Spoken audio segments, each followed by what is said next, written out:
श्री वाहिगुरु साहिब जी। एक ओंकार सतनाम करता पुरख निर्भव निर्वैर अकाल मूरत अजूनी सैभं गुर प्रसाद। दंडौत बंदन अनक बार सर्व कला समरथ डोलन ते राखो प्रभु नानक दे कर हाथ। नानक नाम निरंजन जानियो कीनी भगत प्रेम लिब लाई। ताते अंगद अंग संग भयो सायर तिन शब्द सुरत की नीव रखाई। गुर अमरदास की अकथ कथा है एक जीह कछ कही न जाई। सोडी श्रेष्ठ सकल तारन को अब गुर रामदास को मिली वडाई। बाणी गुरु गुरु है बाणी बिच बाणी अमृत सारे। गुर बाणी कहै सेवक जन मानै पर तख गुरु निस्तारे। सो कहो टल गुर सेविया अहनिस सहज सुभाए। दर्शन परसया गुरु कै जन्म मरण दुख जाय। होवै सिफत खसामदी नूर अरसह कुरसह चटिया। तुद डिठे सच्चे पातशाह मल जन्म जन्म दी कटिया। सज्जन सच्चा पातशाह सिर साहांदै साहो। जिस पास बैठिया सोहिया सबना दा बेसाहो। जिस पास बैठिया सोहिया सबना दा बेसाहो। सतनाम श्री वाहिगुरु साहिब जी। मारू महला पंजवा घर चौथा अष्टपदिया। एक ओंकार सतगुर प्रसाद। चांदना चांदन आंगन प्रभ जियो अंतर चांदना। आराधना आराधन नीका हर हर नाम आराधना। चांदना चांदन आंगन प्रभ जियो अंतर चांदना। आराधना आराधन नीका हर हर नाम आराधना। त्यागना त्यागन नीका काम क्रोध लोभ त्यागना। काम क्रोध लोभ त्यागना। ਮੰਗ ਨਾ ਮੰਗਨ ਨੀਕਾ, ਹਰ ਜਸ ਗੁਰ ਤੇ ਮੰਗਨਾ। ਜਾਗਨਾ ਜਾਗਨ ਨੀਕਾ, ਹਰ ਕੀਰਤਨ ਮਹਿ ਜਾਗਨਾ। ਲਾਗਨਾ ਲਾਗਨ ਨੀਕਾ, ਗੁਰ ਚਰਨੀ ਮਨ ਲਾਗਨਾ। ਇਹ ਬਿਦ ਤਿਸਹਿ ਪ੍ਰਾਪਤੇ, ਜਾ ਕੈ ਮਸਤਕ ਭਾਗਨਾ। ਕਹੋ ਨਾਨਕ ਤਿਸ ਸਭ ਕਿਛ ਨੀਕਾ, ਜੋ ਪ੍ਰਭ ਕੀ ਸਰਨਾਗਨਾ। ਇਹ ਬਿਦ ਤਿਸਹਿ ਪ੍ਰਾਪਤੇ, ਜਾ ਕੈ ਮਸਤਕ ਭਾਗਨਾ। ਕਹੋ ਨਾਨਕ ਤਿਸ ਸਭ ਕਿਛ ਨੀਕਾ, ਜੋ ਪ੍ਰਭ ਕੀ ਸਰਨਾਗਨਾ। ਵਾਹਿਗੁਰੂ ਜੀ ਕਾ ਖਾਲਸਾ, ਵਾਹਿਗੁਰੂ ਜੀ ਕੀ ਫਤਿਹ। ਪਰਮ ਸਨਮਾਨਯੋਗ,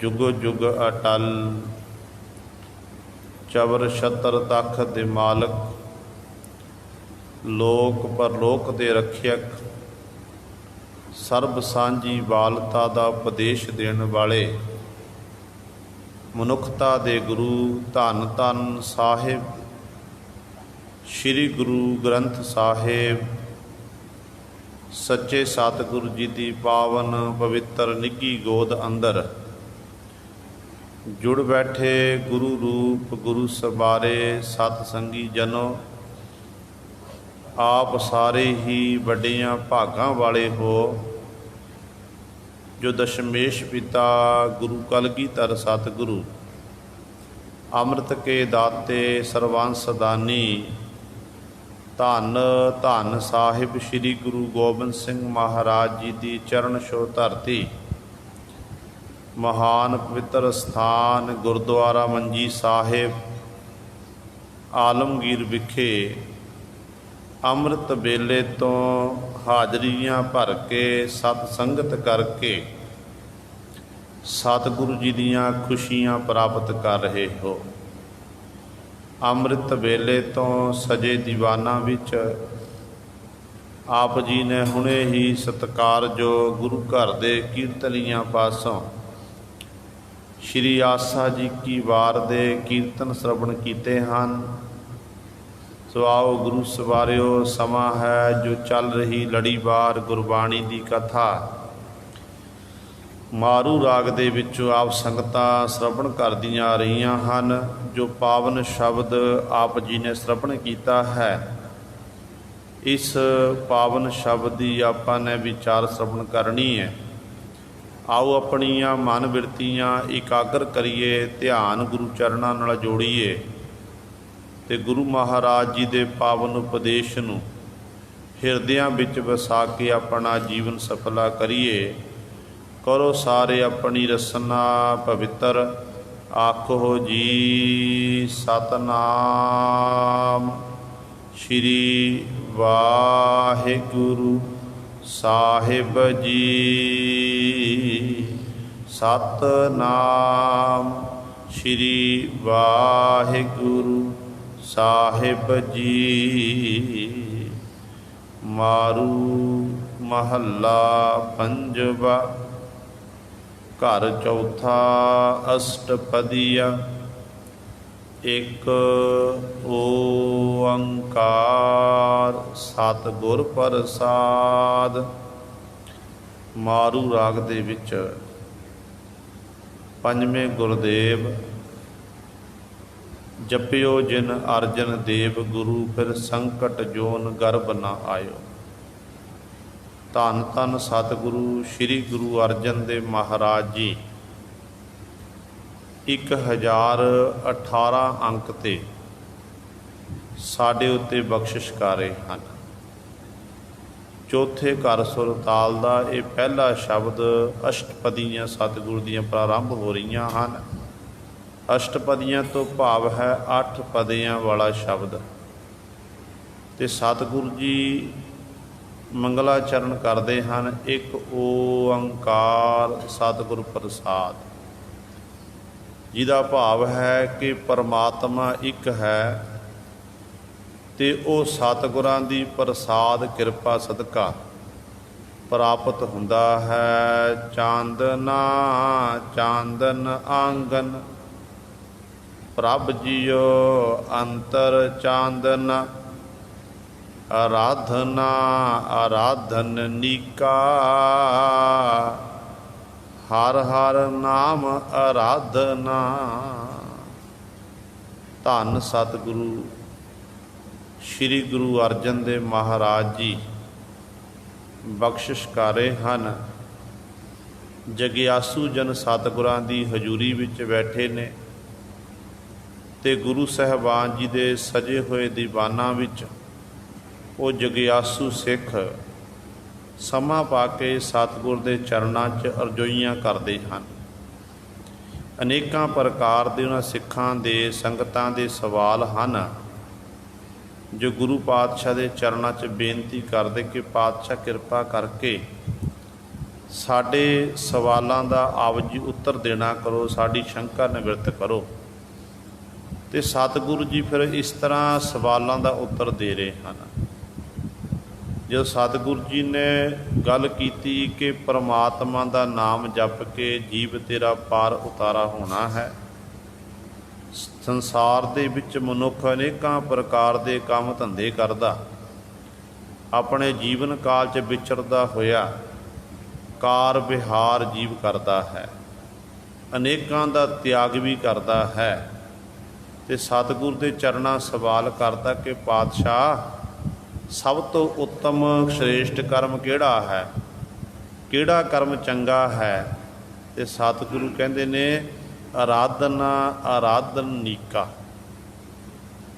ਕਿ ਪਰਮਾਤਮਾ ਦੇ ਨਾਮ ਦਾ ਆਰਾਧਨ ਕਰਨਾ, ਪਰਮਾਤਮਾ ਦਾ ਸਿਮਰਨ ਕਰਨਾ ਇਹ ਚੰਗਾ ਹੈ।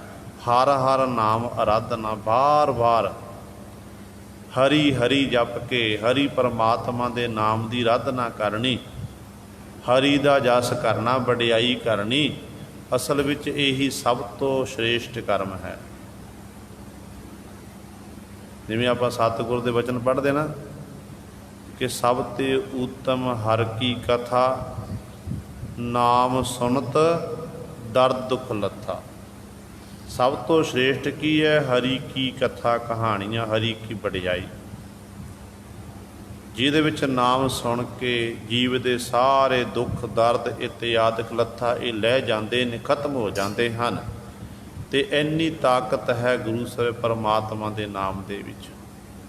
ਇਸ ਕਰਕੇ ਸਤਿਗੁਰੂ ਸਭ ਤੋਂ ਸ਼੍ਰੇਸ਼ਟ ਕਰਮ ਭਾਈ ਇਹੀ ਹੈ ਕਿ ਤੂੰ ਉਸ ਪਰਮਾਤਮਾ ਦੀ ਆਰਾਧਨਾ ਕਰ, ਹਰੀ ਦਾ ਨਾਮ ਜਪ। ਹਰੀ ਦਾ ਨਾਮ ਜਪ ਕੇ ਪਾਤਸ਼ਾਹ ਜੀ ਫਿਰ ਕੀ ਪ੍ਰਾਪਤ ਹੋਵੇਗਾ?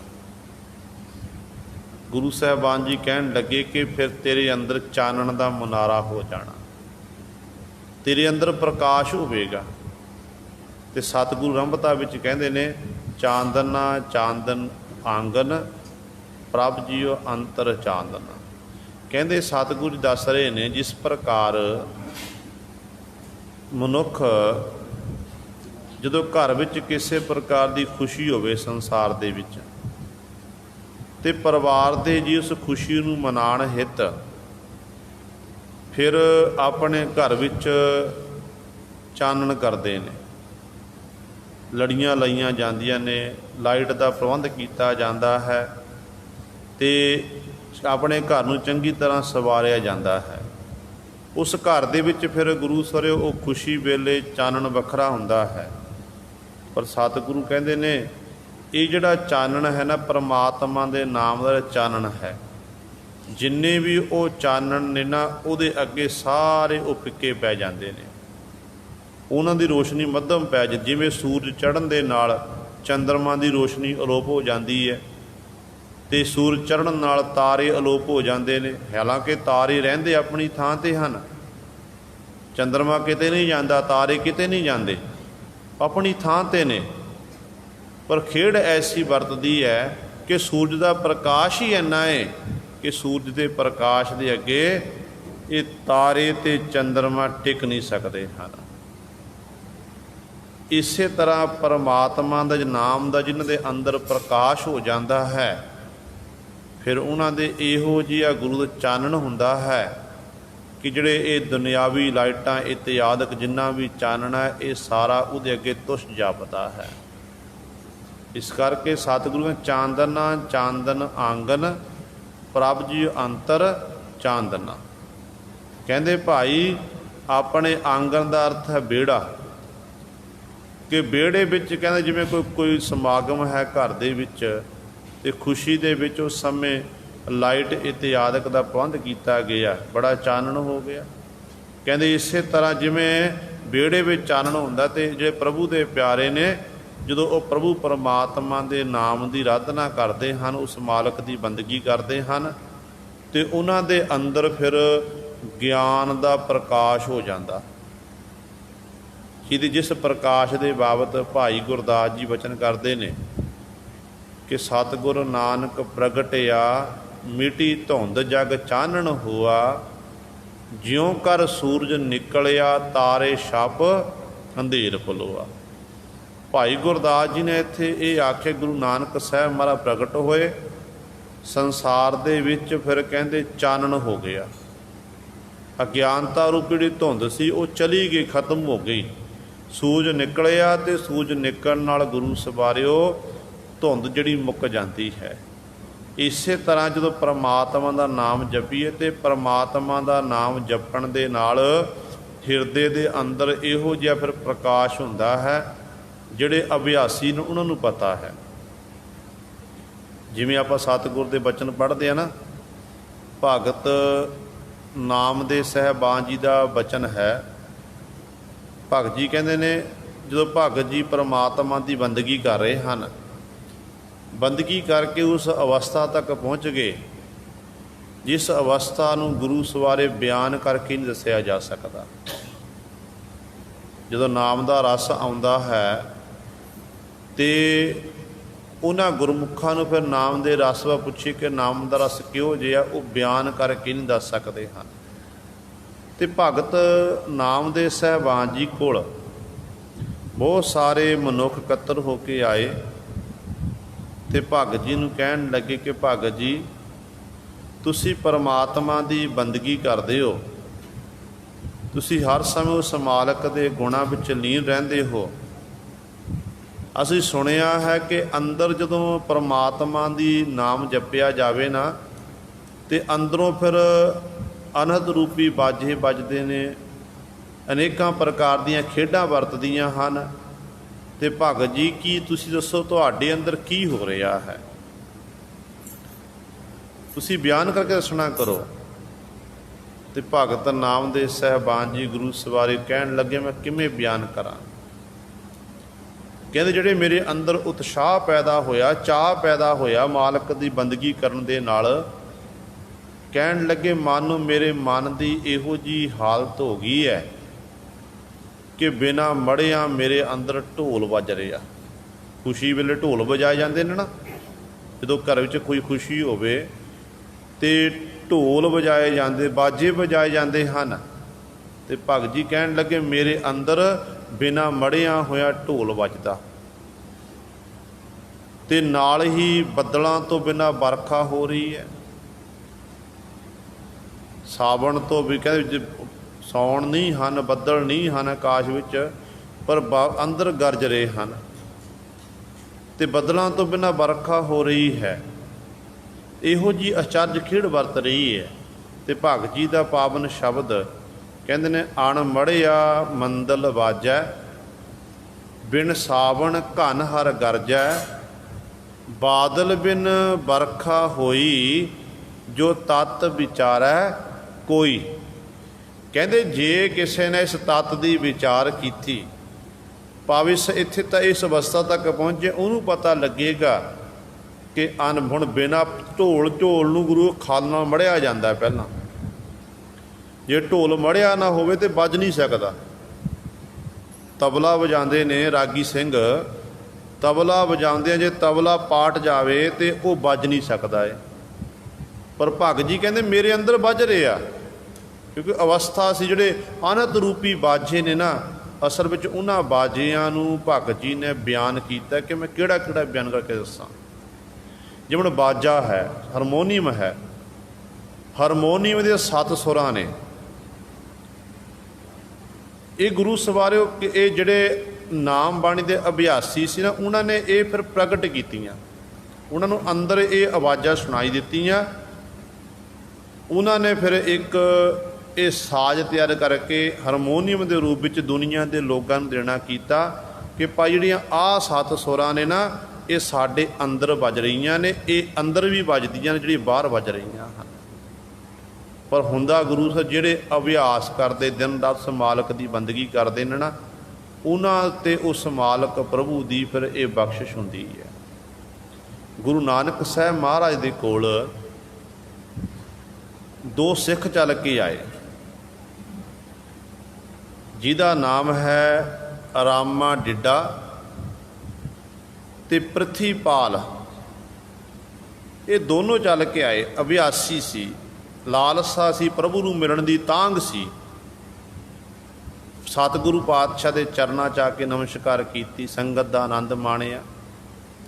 ਸਮਾਂ ਪਾ ਕੇ ਗੁਰੂ ਨਾਨਕ ਸਾਹਿਬ ਮਹਾਰਾਜ ਦੇ ਚਰਨਾਂ ਸਵਾਲ ਕਰ ਦਿੱਤਾ ਕਿ ਸੱਚੇ ਪਾਤਸ਼ਾਹ ਜੀ, ਆਪ ਜੀ ਕਿਰਪਾ ਕਰਕੇ ਦੱਸੋ, ਅਸੀਂ ਪਰਮਾਤਮਾ ਦੀ ਬੰਦਗੀ ਕਰਦੇ ਹਾਂ,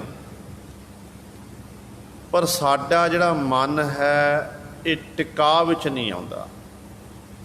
ਸਤਿਗੁਰੂ ਜੀ ਆਪ ਜੀ ਨੇ ਕਈ ਵਾਰੀ ਇਹ ਬਚਨ ਕੀਤੇ ਨੇ ਕਿ ਇਹ ਮਨੁੱਖ ਦੇ ਇਹ ਕਰਮ ਨੇ, ਰਾਜਸੀ ਤੇ ਤਾਮਸੀ, ਰਾਜਸੀ ਤੇ ਸ਼ਾਂਤ ਕੀ। ਸਤਿਗੁਰੂ ਕਿਹੜੇ ਇਹ ਕਰਮਾਂ ਵੱਲ ਸਾਨੂੰ ਚੰਗੀ ਤਰ੍ਹਾਂ ਧਿਆਨ ਨਾਲ ਸਮਝਾਵੋ ਤਾਂ ਕਿ ਸਾਨੂੰ ਸੋਝੀ ਆ ਸਕੇ, ਅਸੀਂ ਮਾਲਕ ਦੀ ਬੰਦਗੀ ਕਰਕੇ ਉਸ ਪ੍ਰਭੂ ਵਿੱਚ ਅਭੇਦ ਹੋ ਸਕੀਏ, ਲੀਨ ਹੋ ਸਕੀਏ। ਗੁਰੂ ਨਾਨਕ ਸਾਹਿਬ ਮਹਾਰਾਜ ਕਹਿਣ ਲੱਗੇ ਕਿ ਭਾਈ ਜਿਹੜੇ ਇਹ ਕਰਮ ਨੇ, ਇੱਕ ਰਾਜਸੀ ਤਾਮਸੀ, ਇੱਕ ਰਾਜਸੀ ਸਾਂਤਕੀ, ਇਹਨਾਂ ਕਰਮਾਂ ਦੇ ਵਿੱਚ ਜਿੱਥੇ ਜਿਹੜਾ ਰਾਜਸੀ ਤਾਮਸੀ ਕਰਮ ਹੈ, ਇਹ ਕਰਮ ਕਿਹੋ ਜਿਹੇ ਨੇ? ਧੂਣੇ ਧਕਾ ਲਏ, ਜਲ ਵਿੱਚ ਖਲੋ ਕੇ ਲੰਮੀ ਪਰਮਾਤਮਾ ਦੀ ਬੰਦਗੀ ਕਰਨ ਲੱਗ ਗਏ, ਪੁੱਠੇ ਲਮਕ ਗਏ, ਆਪਣਾ ਘਰ-ਬਾਰ ਤਿਆਗ ਕੇ ਜੰਗਲਾਂ ਵਿੱਚ ਜਾ ਕੇ ਬੈਠ ਗਏ। ਇਹਨੂੰ, ਇਸ ਕਰਮ ਨੂੰ ਆਖਿਆ ਰਾਜਸੀ ਤਾਮਸੀ ਕਰਮ।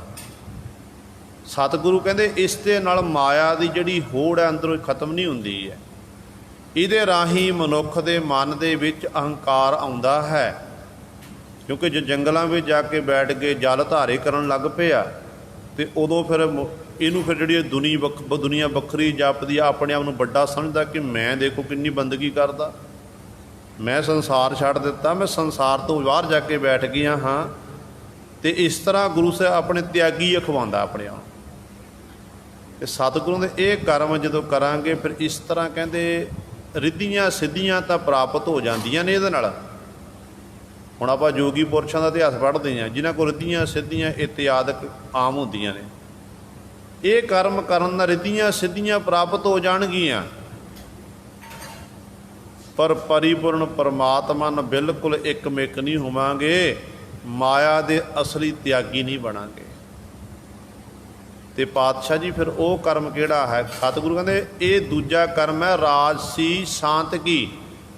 ਪਹਿਲਾ ਰਾਜਸੀ ਤਾਮਸੀ ਤੇ ਦੂਜਾ ਕਰਮ ਹੈ ਰਾਜਸੀ ਤੇ ਸਾਂਤਕੀ। ਰਾਜਸੀ ਸਾਂਤਕੀ ਜਿਹੜਾ ਕਰਮ ਹੈ ਇਹ ਬੜਾ ਸਿੱਧਾ ਸਾਦਾ,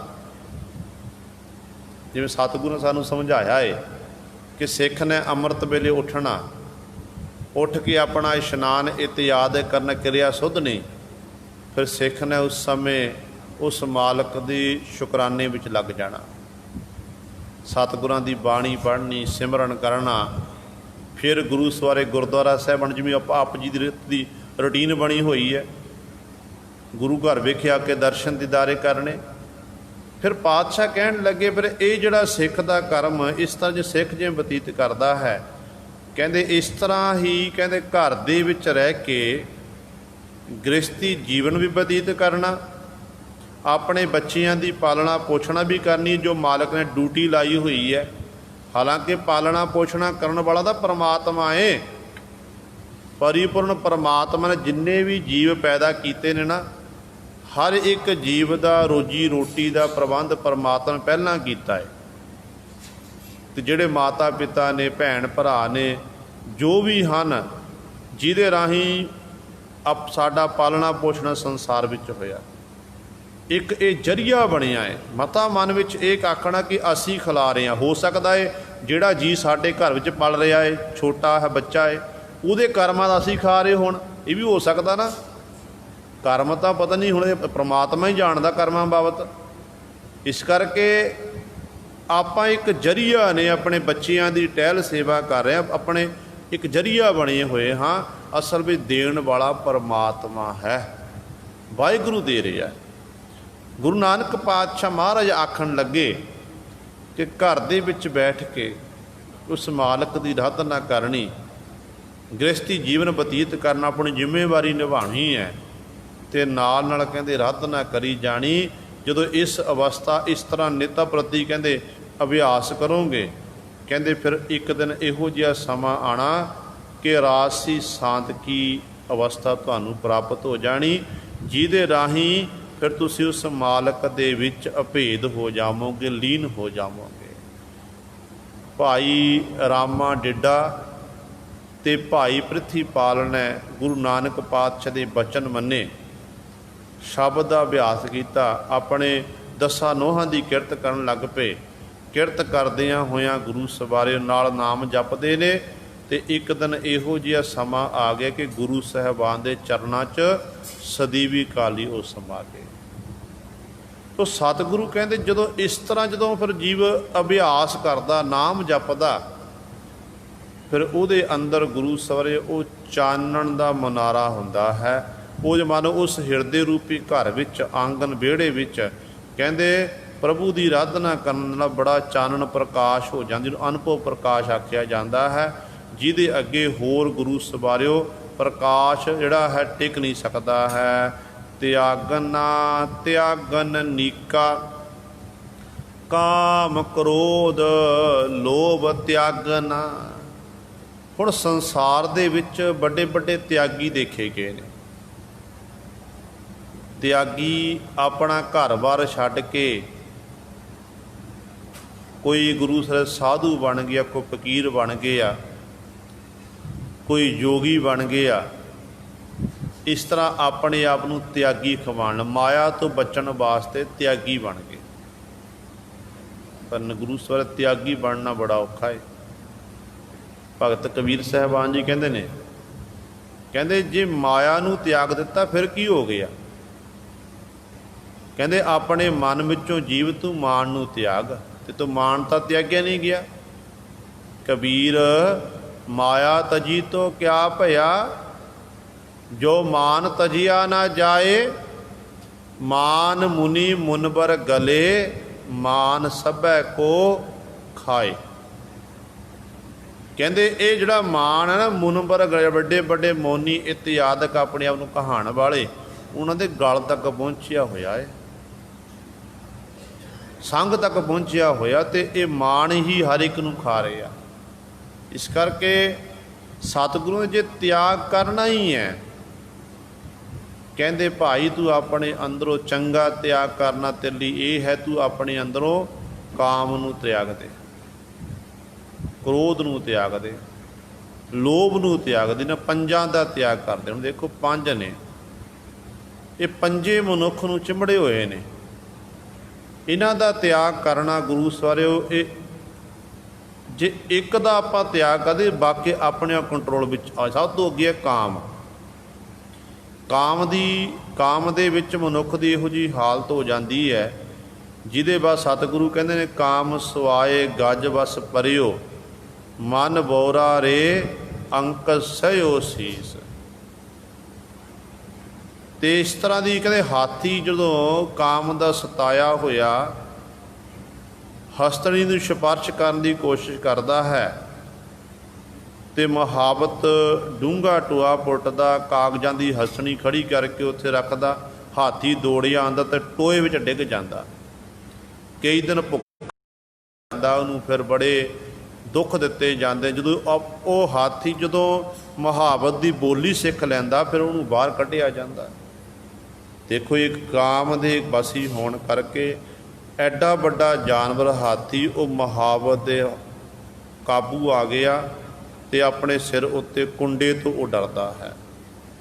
ਤੇ ਇਹੋ ਜਿਹੀ ਹਾਲਤ ਮਨੁੱਖ ਦੀ ਹੈ। ਮਨੁੱਖ ਨੂੰ ਇਹ ਪਹਿਲਾ ਰੋਗ ਚਿੰਬੜਿਆ ਹੋਇਆ। ਦੂਜਾ ਹੈ ਕ੍ਰੋਧ। ਕ੍ਰੋਧ ਹਰ ਇੱਕ ਮਨੁੱਖ ਦੇ ਅਜੋਕੇ ਸਮੇਂ 'ਚ ਆਪਾਂ ਸਾਰੇ ਕ੍ਰੋਧ ਨਾਲ ਭਰੇ ਹੋਏ ਹਾਂ। ਕੋਈ ਸਾਡੀ ਸ਼ਾਨ ਦੇ ਖਿਲਾਫ ਕੋ ਸਾਨੂੰ ਕੋਈ ਬੋਲ ਦਵੇ, ਛੋਟੀ ਕੀ ਇਹੋ ਜਿਹੇ ਨੇ, ਛੋਟੀ ਛੋਟੀ ਗੱਲ ਤੋਂ ਨਾ ਕ੍ਰੋਧ ਆਉਣ ਲੱਗ ਪੈਣਾ। ਤੇ ਗੁਰੂ ਸਰ ਇਸ ਕ੍ਰੋਧ ਨੇ ਵੀ ਵੱਡੇ ਵੱਡੇ ਜਿਹੜੇ ਆਪਣੇ ਆਪ ਨੂੰ ਕਹਾਣ ਵਾਲੇ ਸਨ ਉਹਨਾਂ ਦਾ ਮਾਣ ਦੂਰ ਕਰ ਦਿੱਤਾ। ਦਰਵਾਸਾ ਸਿਉ ਕਰਤ ਠਗੌਰੀ ਜਾਦਵ ਇਹ ਫਲ ਪਾਏ। ਗੁਰਬਾਣੀ ਵਿੱਚ ਬਚਨ ਆਉਂਦੇ ਨੇ। ਦੁਰਵਾਸਾ ਰਿਸ਼ੀ ਕ੍ਰੋਧੀ ਮੰਨਿਆ ਗਿਆ। ਕਹਿੰਦੇ ਨੇ ਇੱਕ ਵਾਰੀ ਜੋ ਜਾਦਵਾਂ ਦੀ ਕੁੱਲ ਸ਼੍ਰੀ ਕ੍ਰਿਸ਼ਨ ਜੀ ਦੀ ਕੁੱਲ ਮੰਨੀ ਗਈ ਹੈ। ਇਹ ਦੁਰਵਾਸਾ ਰਿਸ਼ੀ ਜੀ ਬੈਠੇ ਹੋਏ ਬੰਦਗੀ ਦੇ ਵਿੱਚ ਸ਼੍ਰੀ ਕ੍ਰਿਸ਼ਨ ਦੇ ਕੁੱਲ ਦੇ ਲੋਕ ਜਾਦਵ ਲੋਕ ਆ ਕੇ ਆਖਣ ਲੱਗੇ। ਇੱਕ ਨੌਜਵਾਨ ਲੜਕੇ ਦੇ ਪੇਟ ਉੱਤੇ ਗੁਰੂ ਸਾਰੇ ਕੋਈ ਤਸਲਾ ਬੰਨ੍ਹਿਆ, ਬਰਤਨ ਬੰਨ੍ਹ ਕੇ ਮਜ਼ਾਕ ਕਰਦੇ ਨੇ, ਦੱਸੋ ਜੀ ਇਹ ਲੜਕਾ ਹੋਵੇਗਾ ਤੇ ਲੜਕੀ ਹੋਵੇਗੀ। ਤੇ ਗੁਰੂ ਸਵਾਰੇ ਜਾਦਵ ਜਿਹੜਾ ਰਿਸ਼ੀ ਸੀ ਨਾ, ਉਹ ਦੁਰਵਾਸਾ ਰਿਸ਼ੀ ਉਹ ਵਾਰ-ਵਾਰ ਕਹਿਣ ਲੱਗਿਆ ਕਿ ਮੈਨੂੰ ਤੁਸੀਂ ਤੰਗ ਨਾ ਕਰੋ, ਮੈਨੂੰ ਬੰਦਗੀ ਕਰਨ ਦਿਓ। ਜਦੋਂ ਵਾਰ-ਵਾਰ ਆਖਿਆ ਤੇ ਅਖੀਰ ਤੇ ਗੁੱਸੇ ਵਿੱਚ ਅੱਗ ਨੇ ਆਖ ਦਿੱਤਾ, ਕ੍ਰੋਧ ਆਇਆ, ਕਹਿਣ ਲੱਗਿਆ ਇਹਦੇ ਵਿੱਚ ਉਹ ਪੈਦਾ ਹੋਵੇਗਾ ਜਿਹੜਾ ਤੁਹਾਡੀ ਕੁੱਲ ਦਾ ਖਾਤਮਾ ਕਰੇਗਾ। ਇਤਿਹਾਸ ਦੱਸਦਾ ਕਹਿੰਦੇ ਫਿਰ ਇਹ ਜਾਦਵਾਂ ਦੀ ਕੁੱਲ ਦਾ ਉੱਥੇ ਖਾਤਮਾ ਹੋਇਆ। ਸ਼੍ਰੀ ਕ੍ਰਿਸ਼ਨ ਦੀ ਜਿਹੜੀ ਕੁੱਲ ਸੀ ਨਾ ਉਹ ਸਾਰੀ ਮੁੱਕ ਗਈ ਸੀ। ਸੋ ਗੁਰੂ ਸਵਾਰੇ ਇਹ ਕ੍ਰੋਧ ਨੇ ਜੀਵ ਦੀ ਇਹੋ ਜਿਹੀ ਹਾਲਤ ਕਰ ਦਿੱਤੀ। ਤੀਜਾ ਹੈ ਲੋਭ। ਲੋਭ ਤਿਆਗਣਾ। ਲੋਭ ਮਨੁੱਖ ਦੇ ਅੰਦਰ ਐਸਾ ਹੈ ਕਿ ਪਦਾਰਥਵਾਦੀ ਸੋਚ ਬੜਾ ਹੋਣ ਕਰਕੇ ਨਿਤਾ ਪ੍ਰਤੀ ਜਿਹੜਾ ਇਹ ਲੋਭ ਹੈ ਦਿਨੋਂ ਦਿਨ ਗੁਰੂ ਸਵਰੇ ਵੱਧਦਾ ਜਾਂਦਾ ਹੈ। ਗੁਰਬਾਣੀ ਵਿੱਚ ਤਾਂ ਪਾਤਸ਼ਾਹ ਨੇ ਇੱਥੋਂ ਤੱਕ ਬਚਨ ਕਰ ਦਿੱਤੇ। ਸਤਿਗੁਰੂ ਕਹਿੰਦੇ ਨੇ, ਹੇ ਲੋਭਾ ਲੰਪਟ ਸੰਗ ਸਿਰ ਮੋਰ ਹੈ, ਅਨਕ ਲਹਿਰੀ ਕਲੋਲ ਤੇ ਤਭੰਤ ਜੀਆ ਬਹੁ ਪ੍ਰਕਾਰਨ, ਅਨਕ ਭਾਂਤ ਬਹੁ ਡੋਲ ਤੇ। ਗੁਰੂ ਅਰਜਨ ਦੇਵ ਮਹਾਰਾਜ ਸਹਿਸਕ੍ਰਿਤੀ ਬਾਣੀ ਵਿੱਚ ਵਚਨ ਕਰਦੇ ਹਨ ਕਿ ਹੇ ਲੋਭਾ ਲੰਪਟ ਸੰਗ ਸਿਰ ਮੋਰ ਹੈ। ਹੇ ਲੋਭ, ਤੂੰ ਬੜਾ ਸ਼ਿਰਮੌਰ ਹੈ, ਬੜਾ ਤਾਕਤਵਰ ਹੈ, ਕਿਉਂਕਿ ਜਿੰਨਾ ਵੀ ਸੰਸਾਰ ਹੈ ਉਹ ਤੇਰੇ ਅਧੀਨ ਹੋਇਆ ਫਿਰਦਾ ਹੈ। ਲੋਭ ਲਾਲਸਾ ਵਿੱਚ ਖਚਤ ਹੋਣ ਕਰਕੇ ਜੀਵ ਕਹਿੰਦੇ ਇਹੋ ਜਿਹੇ ਕਰਮ ਕਰ ਦਿੰਦਾ, ਕਈ ਵਾਰੀ ਆਪਣੇ ਧਰਮ ਤੋਂ ਉਲਟ ਕਰਮ ਵੀ। ਵੱਡੇ ਵੱਡੇ ਜਿਹੜੇ ਦਾਨੇ ਸਿਆਣੇ ਜਿਹਨੂੰ ਆਖਿਆ ਜਾਂਦਾ ਹੈ, ਲਾਲਚ ਵਸ ਹੋ ਕੇ ਗੁਰੂ ਸਰ ਇਹੋ ਜਿਹੇ ਕੰਮ ਕਰ ਜਿਹਦੇ ਰਾਹੀਂ ਉਹਨੂੰ ਸਮਾਜ ਵਿੱਚ ਫਿਰ ਆਪਣੀਆਂ ਨਿਗਾਹ 'ਚੋਂ ਡਿੱਗ ਜਾਂਦਾ, ਉਹ ਵਿਚਰ ਨਹੀਂ ਸਕਦਾ। ਦੋ ਸ਼ਬਦ ਨੇ ਗੁਰੂ ਗ੍ਰੰਥ ਸਾਹਿਬ ਮਹਾਰਾਜ ਵਿੱਚ, ਇੱਕ ਲੱਭ, ਇੱਕ ਲੋਭ। ਦੋਨਾਂ ਦੇ ਅਰਥਾਂ ਦਾ ਫਰਕ ਹੈ। ਲੱਭ ਲੱਲਾ ਤੇ ਬੱਬਾ ਬੱਬੇ ਨੂੰ ਔਂਕੜ। ਇੱਥੇ ਲੱਭ ਜਿਹੜਾ ਲੱਭ ਦੇ ਅਰਥ ਨੇ ਉਹਦਾ ਅਰਥ ਆਣਾ ਚਸਕੇ, ਜੀਵ ਦੇ ਚਸਕੇ, ਜੀਵ ਦੇ ਸਵਾਦ, ਬਾਰ-ਬਾਰ ਖਾਣ ਨੂੰ ਲਾਲਚ ਕਰਨਾ। ਤੇ ਜਿਹੜਾ ਲੋਭ ਹੈ ਇਹ ਲੋਭ ਮਾਇਆ ਦਾ ਲੋਭ ਕਰਨਾ, ਪਦਾਰਥਾਂ ਦਾ ਲੋਭ ਕਰਨਾ। ਹਰ ਸਮੇਂ ਜੀਵ ਦੇ ਅੰਦਰ ਭੁੱਖ ਵੱਧਦੀ ਰਹਿਣੀ। ਤੇ ਗੁਰੂ ਸਵਾਰੇ ਇਹ ਲੋਭ, ਸਤਿਗੁਰੂ ਕਹਿੰਦੇ ਇਹ ਲੋਭ ਬੜਾ ਬਲਵਾਨ, ਲੋਭ ਦੇ ਵਿੱਚ ਹੀ ਕਹਿੰਦੇ ਅਨਕ ਲਹਿਰੀ ਕਲੋਲ ਤੇ ਤਵੰਤ ਜੀਆ ਬਹੁ ਪ੍ਰਕਾਰ। ਜੀਵ ਕਹਿੰਦੇ ਇੱਧਰ ਉੱਧਰ ਦੌੜਦਾ ਫਿਰਦਾ ਕਿ ਇੱਧਰੋਂ ਉੱਧਰੋਂ ਪ੍ਰਾਪਤ ਹੋ ਜਾਵੇ। ਕਹਿੰਦੇ ਬੜੀਆਂ ਜੀਵ ਦੇ ਅੰਦਰ ਕਹਿੰਦੇ ਲੋਭ ਦੀਆਂ ਲਹਿਰਾਂ ਉੱਠਦੀਆਂ ਨੇ, ਜਿਸ ਕਰਕੇ ਜੀਵ ਆਪਣੇ ਆਪ 'ਤੇ ਕੰਟਰੋਲ ਨਹੀਂ ਕਰ ਸਕਦਾ। ਹੁਣ ਲੋਭ ਕੈਸਾ ਹੈ ਦੇਖੋ, ਗੰਗੂ ਸੀ ਜਿਨ੍ਹਾਂ ਗੁਰੂ ਘਰ ਵਿਖੇ 20 ਸਾਲ ਸੇਵਾ ਕੀਤੀ, ਇਤਿਹਾਸ ਦੱਸਦਾ ਹੈ। ਪਰ ਲੋਭ ਆਇਆ ਮਾਇਆ ਦੀ ਥੈਲੀ ਨੂੰ ਦੇਖ ਕੇ, ਮਾਇਆ ਦੀ ਥੈਲੀ ਨੂੰ ਦੇਖ ਕੇ ਲੋਭ ਆਇਆ ਤੇ ਸਾਹਿਬਜ਼ਾਦੇ ਤੇ ਮਾਤਾ ਗੁਜਰ ਕੌਰ ਨੂੰ ਗ੍ਰਿਫਤਾਰ ਕਰਾ ਦਿੱਤਾ। ਪਰ ਹੋਇਆ ਕੀ ਹੈ, ਜਿਸ ਮਾਇਆ ਦੇ ਕਾਰਨ ਲਾਲਚ ਬਸ ਹੋ ਕੇ, ਇਹ ਲਾਲਚ ਸੀ ਕਿ ਇੱਕ ਤਾਂ ਮੈਨੂੰ ਇਹ ਮਾਇਆ ਦੀ ਥੈਲੀ ਮਿਲ ਜਾਵੇਗੀ, ਦੂਜਾ ਮੈਨੂੰ ਹੁਕਮਰਾਨਾਂ ਕੋਲੋਂ ਇਨਾਮ ਮਿਲੇਗਾ। ਇਨਾਮ ਰੱਖਿਆ ਹੋਇਆ ਸੀ ਇਹ ਗੁਰੂ ਗੋਬਿੰਦ ਸਿੰਘ ਮਹਾਰਾਜ, ਉਹਨਾਂ ਦੇ ਬੱਚਿਆਂ ਦੇ, ਉਹਨਾਂ ਦੇ ਮਾਤਾਵਾਂ ਦੇ ਮਹਿਲਾਂ ਨੂੰ ਕੋਈ ਸਾਡੇ ਕੋਲ ਪਕੜਾਵੇਗਾ, ਉਹਨੂੰ ਅਸੀਂ ਮੂੰਹ ਮੰਗਿਆ ਇਨਾਮ ਦੇਵਾਂਗੇ। ਤੇ ਇਹ ਲਾਲਚ ਬਸ ਹੋ ਕੇ ਗੁਰੂ ਸਰ ਇਹ ਕਰਮ ਕੀਤਾ, ਜਿਸ ਕਰਕੇ ਇਹ ਲੋਭ ਸੀ। ਲੋਭ ਨੇ ਐਸੀ ਮੱਤ ਮਾਰੀ ਤੇ ਅੱਜ ਤੱਕ ਆਪਾਂ ਗੰਗੂ ਨੂੰ ਲਾਹਣਤਾਂ ਪਾਉਂਦੇ ਹਾਂ ਤੇ ਅੱਗੇ ਵੀ ਗੁਰੂ ਸਾਹਿਬ ਪਾਉਂਦੇ ਰਹਿਣਗੇ, ਸਾਰਾ ਸੰਸਾਰ ਹੈ। ਇਹ ਲੋਭ ਨੇ ਐਸੀ ਹਾਲਤ ਕਰ ਦਿੱਤੀ। ਤੇ ਸਤਿਗੁਰੂ ਕਹਿੰਦੇ ਕਾਮ ਕ੍ਰੋਧ ਲੋਭ ਤਿਆਗਣਾ। 4-5 ਸ਼ਬਦ ਨੇ, ਕਾਮ ਹੋ ਗਿਆ, ਕ੍ਰੋਧ ਹੋ ਗਿਆ, ਲੋਭ ਹੋ ਗਿਆ ਤੇ ਮੋਹ। ਮੋਹ ਕੈਸਾ ਹੈ? ਆਪਾਂ ਸਾਰੇ ਮੋਹ ਦੀਆਂ ਤੰਦਾਂ ਵਿੱਚ ਬੱਧੇ ਹੋਏ ਹਾਂ। ਪਰਿਵਾਰ ਵਾਲੇ, ਗ੍ਰਸਤੀ ਜੀਵਨ ਵਾਲੇ ਹਾਂ। ਬੱਚਿਆਂ ਦਾ ਮੋਹ, ਘਰਵਾਲੀ ਦਾ ਮੋਹ, ਮਾਤਾ ਪਿਤਾ ਦਾ ਮੋਹ, ਰਿਸ਼ਤੇਦਾਰਾਂ ਦਾ ਮੋਹ, ਮਿੱਤਰ ਸੱਜਣਾਂ ਦਾ ਮੋਹ। ਇਹ ਮੋਹ ਦਿਨੋਂ ਦਿਨ ਪ੍ਰਬਲ ਹੁੰਦਾ ਜਾ ਰਿਹਾ। ਤੇ ਇਸ ਲੋਭ ਨੇ ਵੱਡੇ ਵੱਡਿਆਂ ਨੂੰ ਗੁਰੂ ਸਵਾਰਿਓ ਆਪਣੇ ਇਖਲਾਕ ਤੋਂ ਡੇਗ ਦਿੱਤਾ। ਕਹਿੰਦੇ ਨੇ ਇੱਕ ਰਿਸ਼ੀ ਆਪਣੇ ਚੇਲਿਆਂ ਦੇ ਨਾਲ ਇੱਕ ਕੁਟੀਆ ਵਿੱਚ ਰਹਿ ਰਿਹਾ, ਡੇਰੇ ਵਿੱਚ ਰਹਿ ਰਿਹਾ। ਰਿਸ਼ੀ ਬੜਾ ਪਹੁੰਚਿਆ, ਬੜਾ ਧਰਮਾਤਮਾ, ਪਰਮਾਤਮਾ ਦੀ ਬੰਦਗੀ ਕਰਨ ਵਾਲਾ, ਪ੍ਰਭੂ ਦੇ ਗੁਣ ਗਾਉਂਦਾ। ਇੱਕ ਦਿਨ ਦੇ ਚੇਲੇ ਪਾਲਕੀਆਂ ਨੇ ਰਿਸ਼ੀ ਨੂੰ ਸਵਾਲ ਕਰ ਦਿੱਤਾ। ਕਹਿਣ ਲੱਗੇ, ਮਹਾਤਮਾ ਜੀ, ਸੰਤ ਜੀ, ਆਮ ਤੌਰ 'ਤੇ ਇਹ ਸੁਣਿਆ ਜਾਂਦਾ ਹੈ ਜਿਹੜਾ ਨਾਮ ਜਪਣ ਵਾਲਾ ਉਹ ਸਵਰਗਾਂ ਵਿੱਚ ਚਲਿਆ ਗਿਆ ਤੇ ਦੂਜਾ ਜਿਹੜਾ ਨਰਕਾਂ ਵਿੱਚ ਚਲਿਆ ਗਿਆ, ਜਿਹੜਾ ਮਨਮੁਖ ਜੀਵ ਹੈ, ਪਾਪੀ ਜੀਵ ਹੈ। ਕਹਿਣ ਲੱਗੇ, ਰਿਸ਼ੀ ਜੀ, ਕਿਸੇ ਨੇ ਦੇਖਣਾ ਕੀਤਾ? ਮਨੁੱਖ ਨੂੰ ਕਿਵੇਂ ਪਤਾ ਲੱਗੇ? ਅਗਲੇ ਲੋਕ ਦੇ ਕਿਸੇ ਨੂੰ ਸੋਝੀ ਨਹੀਂ ਹੈ ਕਿ ਮਨੁੱਖ ਨਾਲ ਕੀ ਹੋ, ਜੀਵ ਨਾਲ ਕੀ ਹੋ ਰਿਹਾ ਹੈ, ਤੇ ਕਿਵੇਂ ਪਤਾ ਲੱਗ ਸਕੇ? ਤੇ ਰਿਸ਼ੀ ਕਹਿਣ ਲੱਗੇ ਕਿ ਬਾਕੀਆਂ ਦਾ ਮੈਂ ਕਹਿ ਨਹੀਂ ਸਕਦਾ, ਤੁਹਾਨੂੰ ਮੈਂ ਇੱਕ ਨਿਸ਼ਾਨੀ ਦੱਸਦਾ ਹਾਂ ਕਿ ਜਦੋਂ ਮੈਂ ਚੜ੍ਹਾਈ ਕਰਾਂਗਾ, ਮੇਰੀ ਮੌਤ ਹੋਵੇਗੀ ਨਾ,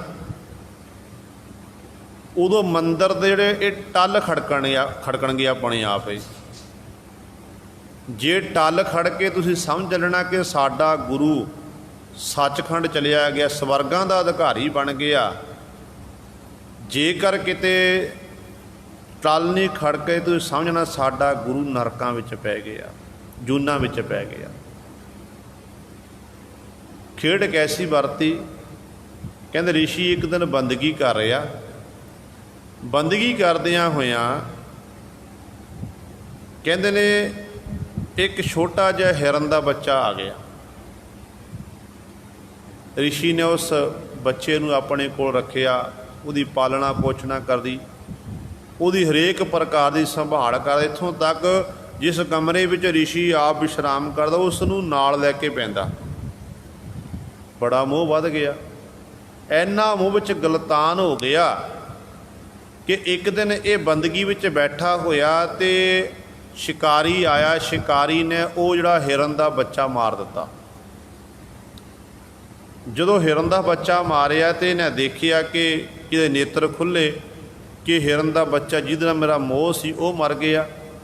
ਕਹਿੰਦੇ ਰਿਸ਼ੀ ਨੇ ਉਸ ਟਾਈਮ ਬਰਾਕ ਕੀਤਾ। ਬਰਾਕ ਕਰਦਾ ਹੋਇਆ ਖੇਡ ਐਸੀ ਵਰਤੀ ਕਿ ਇਹਦੀ ਰੂਹ ਜਿਹੜੀ ਸੁਰਤ ਸੀ ਨਾ, ਉਹ ਹਿਰਨ ਦੇ ਬੱਚੇ ਵਿੱਚ ਰਹਿ ਗਈ, ਜਿਸ ਕਰਕੇ ਇਹਦੀ ਮੌਤ ਹੋ ਗਈ। ਉੱਥੇ ਅੰਤਮ ਸਮਾਂ ਸੀ, ਖਤਮ ਹੋ ਗਿਆ।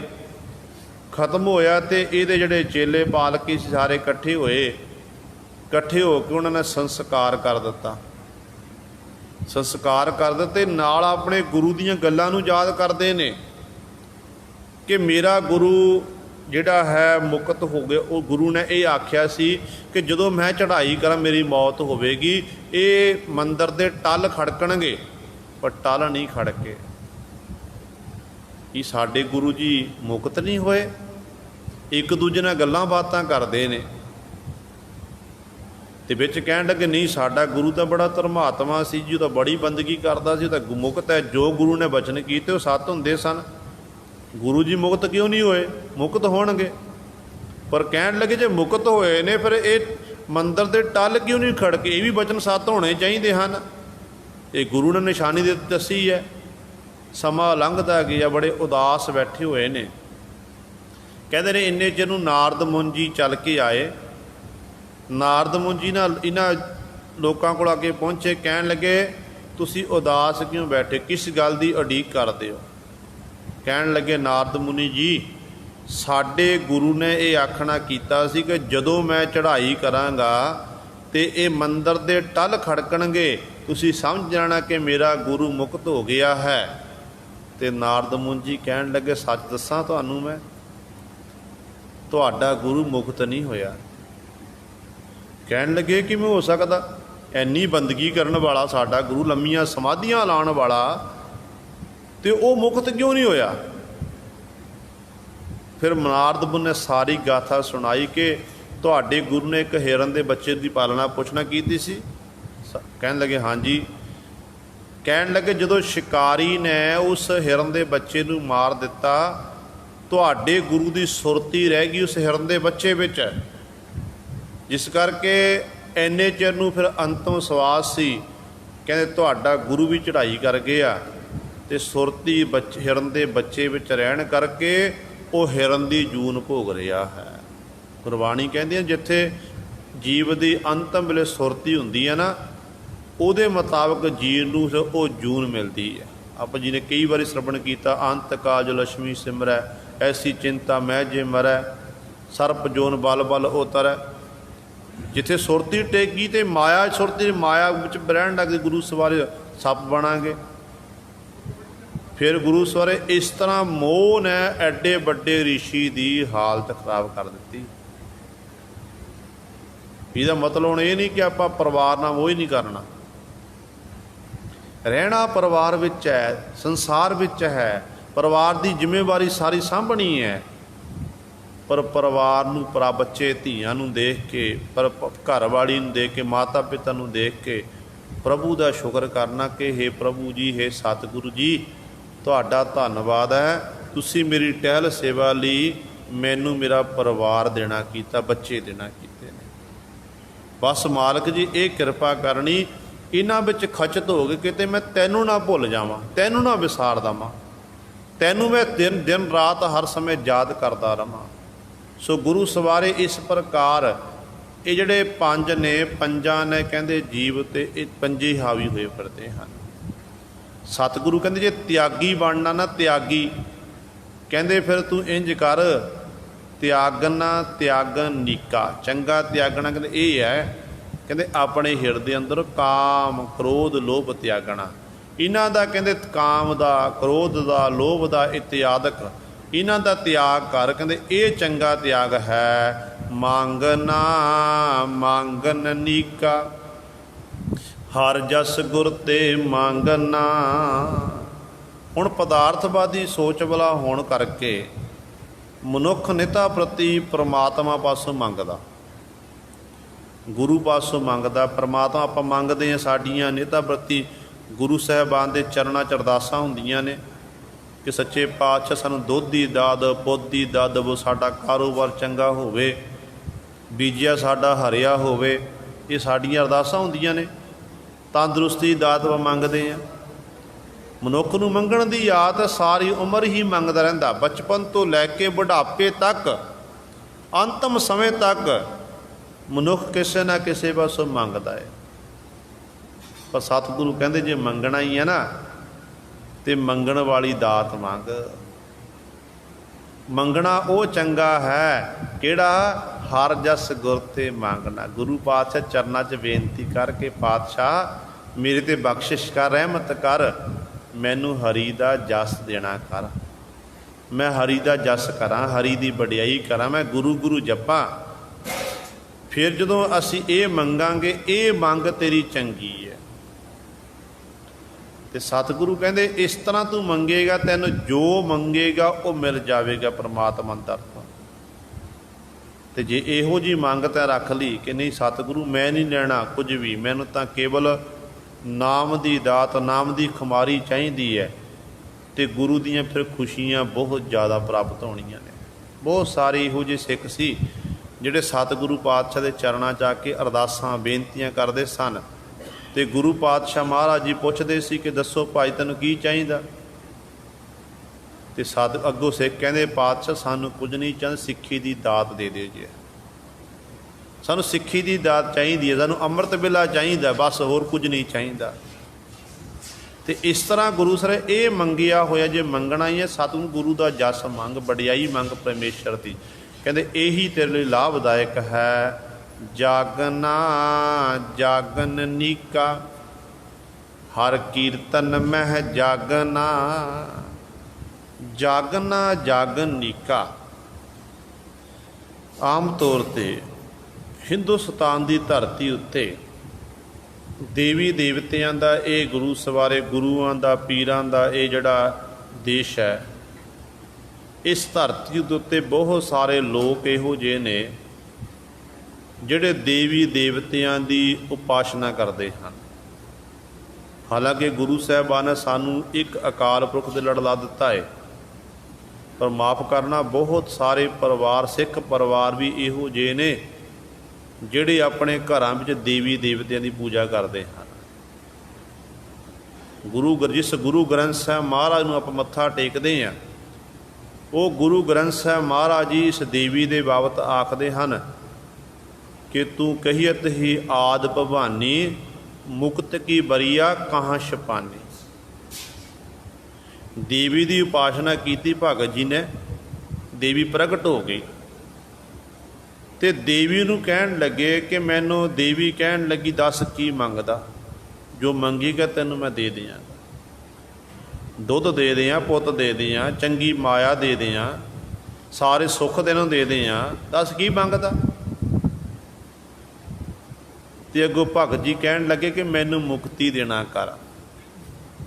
ਤੇ ਦੇਵੀ ਕਹਿਣ ਲੱਗੀ ਮੇਰੇ ਕੋਲ ਮੁਕਤੀ ਨਹੀਂ ਮੈਂ ਦੇ ਸਕਦੀ, ਇੰਨੀ ਤਾਕਤ ਮੇਰੇ ਵਿੱਚ ਨਹੀਂ ਹੈ। ਫਿਰ ਭਗਤ ਜੀ ਕਹਿਣ ਲੱਗੇ ਜੇ ਤੂੰ ਮੁਕਤੀ ਨਹੀਂ ਦੇ ਸਕਦੀ ਫਿਰ ਮੈਂ ਤੇਰੀ ਆਰਾਧਨਾ ਨਹੀਂ ਕਰਨੀ, ਮੈਂ ਤਾਂ ਆਰਾਧਨਾ ਉਹਦੀ ਕਰਾਂਗਾ ਜਿਹੜਾ ਮੈਨੂੰ ਮੁਕਤ ਕਰ ਸਕਦਾ ਏ। ਤੇ ਪਰਮਾਤਮਾ ਦੀ ਆਰਾਧਨਾ ਵਿੱਚ ਲੱਗ ਗਏ ਤੇ ਅੱਜ 15 ਭਗਤ ਜੋ ਉਸ ਭਗਤ ਦਾ ਵੀ ਨਾਮ ਹੈ। ਤੂੰ ਕਹੀਅਤ ਹੀ ਆਦ ਭਵਾਨੀ ਤੇ ਮੁਕਤ ਕੀ ਬਰੀਆ ਕਹਾਂ ਛਪਾਨੀ। ਜਦੋਂ ਮੁਕਤੀ ਦੇਣੀ ਦੀ ਵਾਰੀ ਆਈ ਕਹਿੰਦੇ ਉਦੋਂ ਕਿੱਥੇ ਛੁਪ ਗਈ ਜਾ ਕੇ ਤੂੰ। ਇਸ ਕਰਕੇ ਗੁਰੂ ਸਰ ਇਹ ਦੇਵੀ ਦੇਵਤਿਆਂ ਦੀ ਆਰਾਧਨਾ ਪਹਿਲਾਂ ਤੋਂ ਹੋ ਰਹੀ ਹੈ ਤੇ ਸਤਿਗੁਰੂ ਕਹਿੰਦੇ ਇਸ ਦੇਵੀ ਦੇਵਤਿਆਂ ਨੂੰ ਪ੍ਰਗਟ ਕਰਨ ਲਈ, ਖੁਸ਼ ਕਰਨ ਦੇ ਲਈ ਲੋਕ ਆਪਣੇ ਘਰਾਂ ਵਿੱਚ ਜਗਰਾਤੇ ਇਤਿਆਦਿਕ ਜਾਗਰਣ ਕਰਦੇ ਹਨ। ਤੇ ਸਤਿਗੁਰੂ ਕਹਿੰਦੇ ਉਹ ਜਾਗਰਨ ਪ੍ਰਵਾਨ ਨਹੀਂ। ਜੇ ਜਾਗਣਾ ਹੈ ਕਹਿੰਦੇ ਜਾਗਨਾ ਜਾਗਨ ਨੀਕਾ, ਹਰ ਕੀਰਤਨ ਮੈਂ ਜਾਗਨਾ।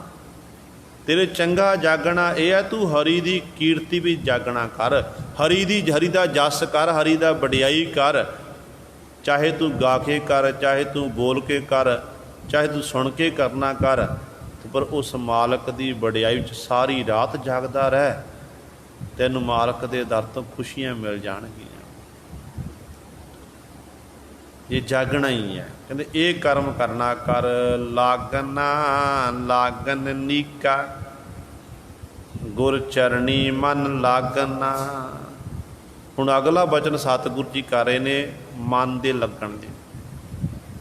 ਹੁਣ ਸਾਡਾ ਮਨ ਗੁਰੂ ਸਵਾਰਿਓ ਦਸਾਂ ਦੇਸ਼ਾਂ ਵੱਲ ਦੌੜ ਰਿਹਾ, ਭੱਜ ਰਿਹਾ ਹੈ। ਇਹ ਮਨ ਸਾਡਾ ਕਾਬੂ ਨਹੀਂ ਆ ਰਿਹਾ। ਕਿਸੇ ਨੇ ਆਪਣਾ ਮਨ ਆਪਣੇ ਬੱਚਿਆਂ ਵਿੱਚ ਲਾਇਆ ਹੋਇਆ, ਕਿਸੇ ਨੇ ਆਪਣਾ ਮਨ ਕਾਰੋਬਾਰ ਵਿੱਚ ਲਾਇਆ ਹੋਇਆ, ਕਿਸੇ ਨੇ ਆਪਣਾ ਮਨ ਰਾਜਨੀਤੀ ਵਿੱਚ ਲਾਇਆ ਹੋਇਆ, ਕੋਈ ਨਾ ਕੋਈ ਉਹ ਗੇਮ ਖੇਡਦਾ ਕਿ ਮੈਂ ਕਿਹੜਾ ਪੈਂਤਰਾ ਸੁੱਟਣਾਗਾ ਤਾਂ ਕਿ ਮੈਂ ਕਾਮਯਾਬ ਹੋ ਜਾਵਾਂ। ਰਾਜੇ ਦਾ ਮਨ ਆਪਣੇ ਰਾਜ ਭਾਗ ਦੇ ਵਿੱਚ, ਇੱਕ ਦੁਕਾਨਦਾਰ ਦਾ ਮਨ ਦੇ ਵਿੱਚ ਕਿ ਮੈਂ ਆਪਣੇ ਕਾਰੋਬਾਰ ਨੂੰ ਕਿਵੇਂ ਵਧਾਵਾਂ, ਮੈਨੂੰ ਕਾਮਯਾਬੀ ਕਿਵੇਂ ਮਿਲੇ। ਇਸੇ ਤਰ੍ਹਾਂ ਹੀ ਜਿਹੜੇ ਪ੍ਰਭੂ ਦੇ ਪਿਆਰੇ ਨੇ, ਪ੍ਰਭੂ ਦੇ ਪਿਆਰਿਆਂ ਦਾ ਮਨ ਪ੍ਰਭੂ ਦੀ ਯਾਦ ਵਿੱਚ ਹੁੰਦਾ ਹੈ। ਗੁਰੂ ਦੇ ਸਿੱਖ ਦਾ ਮਨ ਸਤਿਗੁਰ ਦੇ ਚਰਨਾਂ ਵਿੱਚ, ਗੁਰੂ ਦੀ ਯਾਦ ਵਿੱਚ ਹੁੰਦਾ ਹੈ। ਉਹ ਹਰ ਸਮੇਂ ਗੁਰੂ ਦੇ ਸ਼ਬਦ ਵਿੱਚ ਆਪਣੇ ਮਨ ਨੂੰ ਜੋੜ ਕੇ ਰੱਖਦਾ ਹੈ। ਤੇ ਸਤਿਗੁਰੂ ਕਹਿੰਦੇ ਜੇ ਤੈਂ ਮਨ ਲਾਣਾ ਹੀ ਹੈ, ਕਹਿੰਦੇ ਮਨ ਲਾ ਗੁਰੂ ਚਰਨਾਂ ਦੇ ਵਿੱਚ। ਕਹਿੰਦੇ ਉਹ ਮਨ ਲੱਗਿਆ ਹੋਇਆ ਤੇਰਾ ਚੰਗਾ ਹੈ, ਉਹ ਪ੍ਰਵਾਨ ਹੈ ਜਦੋਂ ਤੇਰਾ ਮਨ ਗੁਰੂ ਸਾਹਿਬਾਨ ਦੇ ਚਰਨਾਂ ਵਿੱਚ ਲੱਗ ਗਿਆ। ਚਰਨਾਂ ਵਿੱਚ ਮਨ ਲਾਣਾ ਬੜਾ ਔਖਾ ਹੈ। ਗੁਰੂ ਕਿਰਪਾ ਕਰ ਦੇਵੇ ਨਾ, ਫਿਰ ਹੀ ਮਨ ਲੱਗਦਾ ਹੈ। ਆਮ ਤੌਰ 'ਤੇ ਸਾਡੀਆਂ ਬਿਰਤੀਆਂ ਨੇ ਮਨੁੱਖ ਦੀਆਂ। ਇੱਕ ਹੁੰਦੀ ਹੈ ਕਾਂ ਬਿਰਤੀ। ਆਪਾਂ ਦੇਖਦੇ ਨਾ ਕਾਂ ਬਿਰਤੀ ਘਰ ਵਿੱਚ ਅੱਜ ਕੱਲ੍ਹ ਤਾਂ ਸਭ ਕੁਝ ਅੰਦਰ ਅੰਦਰ ਹੁੰਦਾ, ਅਤੇ ਪਿੰਡਾਂ ਵਿੱਚ ਆਪਾਂ ਦੇਖਦੇ ਹਾਂ ਹਾਲੇ ਵੀ ਜਿਹੜੇ ਘਰ ਦੇ ਜਿਹੜੇ ਭਾਂਡੇ ਹੁੰਦੇ ਨੇ, ਜੂਠੇ ਭਾਂਡੇ, ਉਹ ਬਾਹਰ ਮਾਂਜੇ ਜਾਂਦੇ ਨੇ। ਅਤੇ ਕਾਂ ਗੁਰੂ ਸਰੇ ਉਡਾਰੀ ਮਾਰਦਾ, ਅਤੇ ਕਾਂ ਆਉਂਦਾ ਅਤੇ ਉਹ ਜੂਠੇ ਭਾਂਡੇ 'ਚ ਮੂੰਹ ਮਾਰਦਾ ਹੁੰਦਾ ਹੈ। ਨਾਲੇ ਕਾਂ ਨੇ ਮੂੰਹ ਮਾਰਨਾ, ਚੁੰਝ ਮਾਰਨੀ, ਨਾਲੇ ਇੱਧਰ ਉੱਧਰ ਸਾਰੇ ਪਾਸੇ ਦੇਖਣਾ, ਇੱਧਰ ਉੱਧਰ ਸਾਰੇ ਪਾਸੇ ਦੇਖਣਾ। ਅਤੇ ਸਤਿਗੁਰੂ ਕਹਿੰਦੇ ਨੇ ਇਸ ਤਰ੍ਹਾਂ ਦੀ, ਕਹਿੰਦੇ ਇਹ ਬਿਰਤੀ ਮਨੁੱਖ ਦੀ ਵੀ ਹੈ, ਜੀਵ ਤੇਰੀ ਵੀ ਹੈ ਸਿੱਖਾ। ਜਦੋਂ ਗੁਟਕਾ ਸਾਹਿਬ ਲੈ ਕੇ ਹੱਥ ਵਿੱਚ ਸਾਹਿਬਾਂ ਦੀ ਬਾਣੀ ਪੜ੍ਹਦਾ ਏ, ਸਿਮਰਨ ਕਰਦਾ ਏ, ਸਿਮਰਨ ਕਰਦਿਆਂ ਵੇਲੇ ਇੱਧਰ ਉੱਧਰ ਤੂੰ ਝਾਤ ਮਾਰਦਾ ਦੇਖਦਾ ਫਿਰਦਾ ਏ, ਕਹਿੰਦੇ ਤੇਰੀ ਕਾਂ ਬਿਰਤੀ ਹੈ। ਅਤੇ ਕਾਂ ਬਿਰਤੀ ਸਤਿਗੁਰ ਦਾ ਉੱਤੇ ਪ੍ਰਵਾਨ ਨਹੀਂ ਹੈ। ਦੂਜੀ ਹੈ ਬਗਲਾ ਬਿਰਤੀ। ਬਗਲਾ ਬਿਰਤੀ ਐਸੀ ਹੈ ਕਿ ਜਿਵੇਂ ਬਗਲਾ ਦਰਿਆ ਦੇ ਕਿਨਾਰੇ 'ਤੇ ਜਾ ਕੇ ਬੈਠਦਾ ਅਤੇ ਬਗਲਾ ਸਮਾਧੀ ਲਾਉਂਦਾ, ਬੜੇ ਧਿਆਨ ਨਾਲ ਦੇਖਦਾ ਕਿ ਕਦੋਂ ਕੋਈ ਮੱਛੀ ਇਤਿਆਦਿਕ ਬਾਹਰ ਆਵੇ ਅਤੇ ਮੈਂ ਛਾਲ ਮਾਰ ਕੇ ਉਹਨੂੰ ਦਬੋਚਣਾ ਕਰਾਂ। ਅਤੇ ਕਈ ਵਾਰੀ ਕੀ ਇਹੋ ਜਿਹੇ ਵੀ ਹਨ ਕਿ ਬਾਣੀ ਦਾ ਸਹਾਰਾ ਲੈਂਦੇ ਨੇ, ਗੁਰੂ ਸਾਹਿਬਾਨ ਦਾ ਸਹਾਰਾ ਲੈਂਦੇ ਨੇ ਦੂਜੇ ਦਾ ਨੁਕਸਾਨ ਕਰਨ ਵਾਸਤੇ। ਹਾਲਾਂਕਿ ਗੁਰੂ ਸਾਹਿਬਾਨ ਨੇ ਸਾਨੂੰ ਇਹ ਨਹੀਂ ਸਿਖਾਇਆ। ਗੁਰੂ ਸਾਹਿਬਾਨ ਨੇ ਸਿਖਾਇਆ ਕਿ ਸਿੱਖ ਨੇ ਸਰਬੱਤ ਦਾ ਭਲਾ ਮੰਗਣਾ ਹੈ। ਨਾ ਕੋ ਬੈਰੀ ਨਹੀਂ ਬੇਗਾਨਾ, ਸਗਲ ਸੰਗ ਹਮ ਕੋ ਬਣ ਆਏ। ਸਿੱਖ ਨੇ ਸਰਬੱਤ ਦਾ ਭਲਾ ਮੰਗਣਾ, ਕਿਸੇ ਦਾ ਬੁਰਾ ਨਹੀਂ ਸੋਚਣਾ। ਅਤੇ ਬਗਲਾ ਬਿਰਤੀ ਕਿਹੋ ਜਿਹੀ ਗੁਰੂ ਸਵਾਰਿਓ, ਕਹਿੰਦੇ ਬਗਲੇ ਬੱਤ ਕਹਿੰਦੇ ਆਪਣਾ ਲਿਬਾਸ ਪਹਿਨ ਲਿਆ। ਬਗਲਾ ਵੀ ਚਿੱਟਾ ਹੁੰਦਾ ਅਤੇ ਹੰਸ ਵੀ ਚਿੱਟਾ ਹੁੰਦਾ ਹੈ।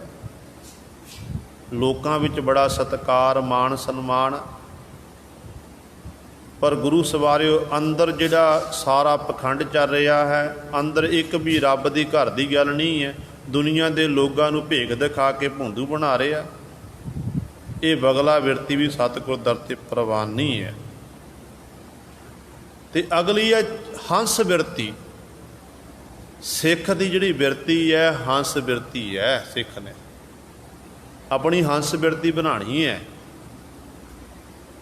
ਹੰਸ ਨੂੰ ਪਤਾ ਹੈ ਜਦੋਂ ਹੰਸ ਮਾਨ ਸਰੋਵਰ 'ਤੇ ਜਾ ਕੇ ਬੈਠਦਾ ਨਾ, ਅਤੇ ਹੰਸ ਗੁਰੂ ਸਰ ਉਸ ਮਾਨ ਸਰੋਵਰ ਚੁੱਭੀ ਮਾਰਦਾ, ਅਤੇ ਹੰਸ ਨੂੰ ਪਤਾ ਕਿ ਮੈਂ ਚੁੱਭੀ ਮਾਰਾਂਗਾ, ਗਹਿਰਾਈ ਵਿੱਚ ਜਾਵਾਂਗਾ ਅਤੇ ਅੰਦਰੋਂ ਮੈਂ ਮੋਤੀ ਜ਼ਰੂਰ ਲੈ ਕੇ ਆਵਾਂਗਾ। ਉਹਦੀ ਖੁਰਾਕ ਹੈ ਨਾ ਹੰਸ ਦੀ ਮੋਤੀ, ਮੈਂ ਮੋਤੀ ਜ਼ਰੂਰ ਲੈ ਕੇ ਆਵਾਂਗਾ। ਅਤੇ ਸਤਿਗੁਰੂ ਕਹਿੰਦੇ ਇਸੇ ਤਰ੍ਹਾਂ ਜਦੋਂ ਗੁਰੂ ਦੇ ਸਿੱਖ ਬਾਣੀ ਪੜ੍ਹਦੇ ਨੇ, ਸਿਮਰਨ ਕਰਦੇ ਹਨ, ਉਹ ਚੌਂਕੜਾ ਮਾਰ ਕੇ ਬੈਠਦੇ ਹੰਸ ਬਿਰਤੀ ਵਾਲੇ। ਕਹਿੰਦੇ ਇਸ ਤਰ੍ਹਾਂ ਉਸ ਮਾਲਕ ਵਿੱਚ ਭੇਦ ਹੋ ਜਾਂਦੇ, ਲੀਨ ਹੋ ਜਾਂਦੇ ਨੇ। ਬਾਣੀ ਪੜ੍ਹਦੇ ਨੇ, ਕੁਝ ਨਾ ਕੁਝ ਲੈ ਕੇ ਉੱਠਦੇ ਨੇ। ਨਿਤਨੇਮ ਕੀਤਾ ਤੇ ਕੁਝ ਨਾ ਕੁਝ ਨਿਤਨੇਮ ਵਿੱਚੋਂ ਲੈ ਕੇ ਉੱਠਦੇ ਨੇ, ਸ਼ਬਦ ਨੂੰ ਸ਼ਬਦਦੇ ਨੇ, ਸ਼ਬਦ ਦੀ ਵਿਚਾਰ ਨੂੰ ਸਮਝ ਕੇ ਆਪਣੇ ਹਿਰਦੇ ਅੰਦਰ ਵਸਾ ਕੇ ਹਟਦੇ ਨੇ। ਤੇ ਇਹ ਬਿਰਤੀ ਸਤਿਗੁਰ ਦੇ ਦਰ ਤੇ ਪ੍ਰਵਾਨ ਹੈ। ਤੇ ਪਾਤਸ਼ਾਹ ਜੀ ਬਚਨ ਕਰਦੇ ਹਨ, ਕਹਿੰਦੇ ਜੇ ਆਪਣੇ ਮਨ ਨੂੰ ਲਾਣਾ ਹੀ ਹੈ ਨਾ, ਐਵੇਂ ਕਹਿੰਦੇ ਇੱਧਰ ਉੱਧਰ ਨਾ ਲਾਣਾ, ਵਿਸ਼ੇ ਵਿਕਾਰਾਂ ਵਿੱਚ ਨਾ ਲਾ, ਮਹਿਕੀ ਪਦਾਰਥਾਂ ਵਿੱਚ ਨਾ ਲਾ। ਕਹਿੰਦੇ ਤੇਰਾ ਮਨ ਲੱਗਿਆ ਹੋਇਆ ਤਾਂ ਚੰਗਾ, ਜਦੋਂ ਗੁਰ ਚਰਣੀ ਮਨ ਲਾਗਣਾ, ਜਦੋਂ ਗੁਰੂ ਪਾਤਸ਼ਾਹ ਦੇ ਚਰਨਾਂ ਵਿੱਚ ਤੇਰਾ ਮਨ ਲੱਗ ਗਿਆ, ਕਹਿੰਦੇ ਫਿਰ ਇਹ ਮਨ ਲੱਗਿਆ ਹੋਇਆ ਉਸ ਮਾਲਕ ਦੇ ਦਰ ਤੇ ਪ੍ਰਵਾਨ ਹੈ। ਇਹ ਬਿਦ ਤਿਸੈ ਪ੍ਰਾਪਤੇ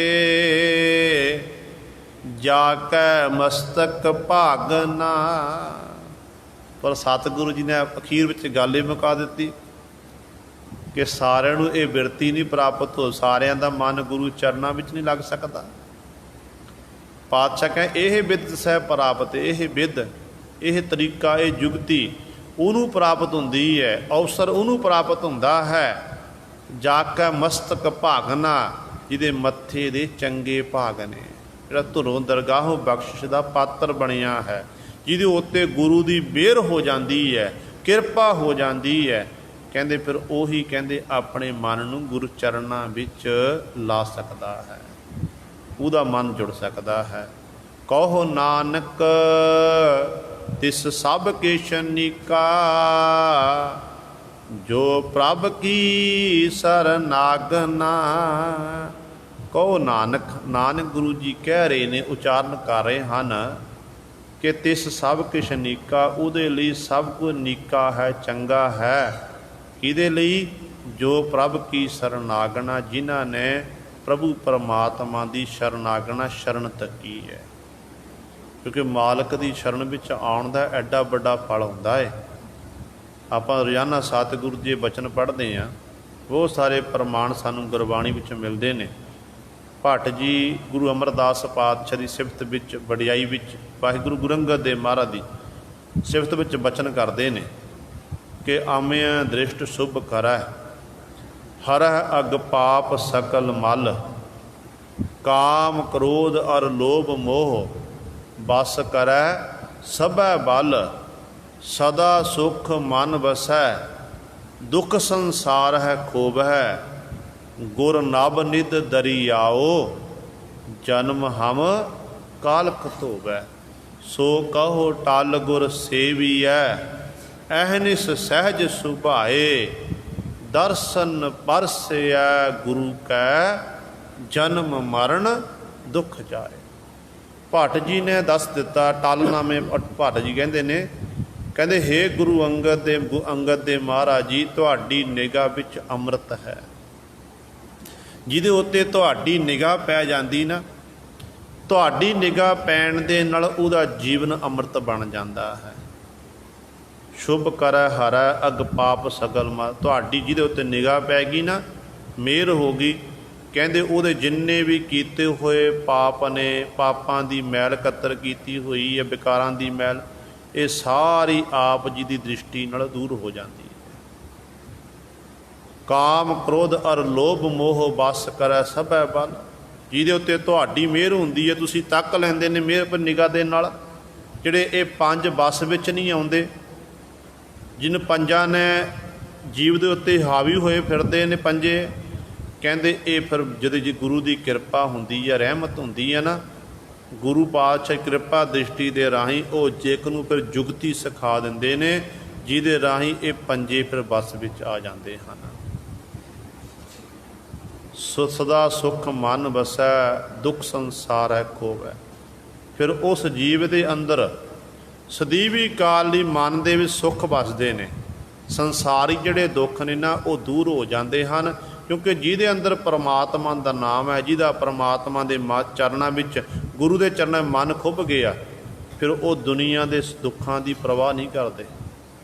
ਪਰ ਸਤਿਗੁਰੂ ਦੁੱਖ ਸੰਸਾਰ ਹੈ ਖੋਵੈ, ਅਤੇ ਉਹਦੇ ਸਤਿਗੁਰੂ ਕਿਰਪਾ ਕਰਕੇ ਸਾਰੇ ਦੁੱਖ ਵੀ ਦੂਰ ਕਰ ਦਿੰਦੇ ਹਨ। ਅਖੀਰ 'ਤੇ ਕਹਿੰਦੇ ਨੇ ਗੁਰੂ ਕੀ ਹੈ? ਜਿਸ ਗੁਰੂ ਬਾਬਤ ਆਪ ਜੀ ਇੰਨਾ ਕੁਝ ਦੱਸ ਰਹੇ ਨੇ, ਹੇ ਟਲ ਭੱਟ ਜੀ ਦੱਸੋ ਗੁਰੂ ਕੀ ਹੈ? ਕਹਿੰਦੇ ਗੁਰ ਨਭ ਨਿਧ ਦਰਿਆਓ, 9 ਨਿਧੀਆਂ ਦਾ ਦਰਿਆ ਹੈ, ਸ਼ਕਤੀਆਂ ਦਾ ਦਰਿਆ ਹੈ। ਜਨਮ ਹਮ ਕਾਲਖ ਧੋਵੈ। ਜਿਸ ਗੁਰੂ ਦੇ ਵਿੱਚ ਇਸ਼ਨਾਨ ਕਰਨ ਦੇ ਨਾਲ ਸਾਡੇ ਜਨਮਾਂ ਜਨਮਾਂਤਰਾਂ ਦੀ ਲੱਗੀ ਹੋਈ ਕਾਲਸ਼, ਲੱਗੀ ਹੋਈ ਮੈਲ, ਉਹ ਗੁਰੂ ਪਾਤਸ਼ਾਹ ਦੇ ਚਰਨ ਸਪਰਸ਼ ਕਰਨ ਦੇ ਨਾਲ ਧੋਤੇ ਜਾਂਦੇ ਹਨ। ਜਨਮ ਹਮ ਕਾਲਖ ਧੋਵੈ, ਸੋ ਕਹੋ ਟਲ ਗੁਰ ਸੇਵੀਐ। ਅਹਨਿਸ ਸਹਿਜ ਸੁਭਾ, ਅਹਨਿਸ ਦਿਨੇ ਰਾਤ।